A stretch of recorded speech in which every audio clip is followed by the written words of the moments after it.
And a food fight is brewing in Santa Fe.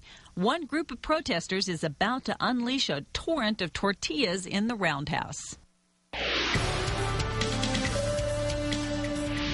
Good evening. Protesters will be at the Roundhouse tomorrow. They are angry because they believe lawmakers are going after the poor by trying to tax unhealthy food. News 13's Michael Herzenberg is here with a growing controversy.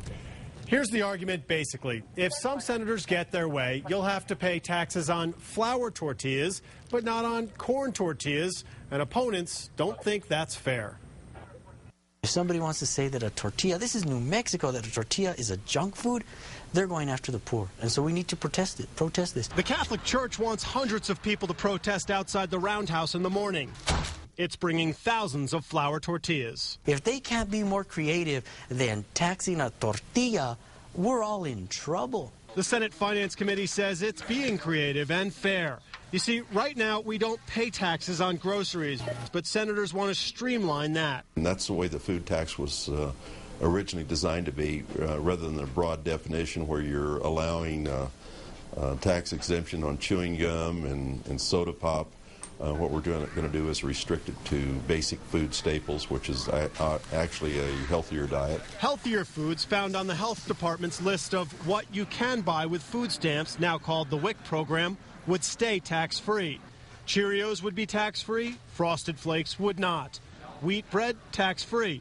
White bread, mac and cheese, soda, and lots of kinds of peanut butter would not. I have a tough time sleeping with what we're having to do, but it's a balanced budget requirement, and we have no option. Senate Finance Committee Chair John Arthur Smith says he gets more than 100 emails a day from all kinds of concerned citizens. But taxing unhealthier foods would bring in $140 million a year for the state. Senator Sue Wilson Beffert, also on the Finance Committee, says she too is being bombarded with emails. When you anger everyone, apparently you're being fair. The full Senate could vote on this proposed food tax change as soon as this weekend. Back to you. The proposal also, Michael, taxes martini olives. As Michael mentioned, the government would decide what qualifies as healthy and what does not. If you want to see that list, you can go to krqe.com and then check under news links. Meanwhile, state lawmakers are at odds over how to fill New Mexico's $500 million budget hole, and that could mean a special session.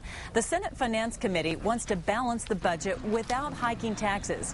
Instead, members want to up state agency cuts from 1% to 3%.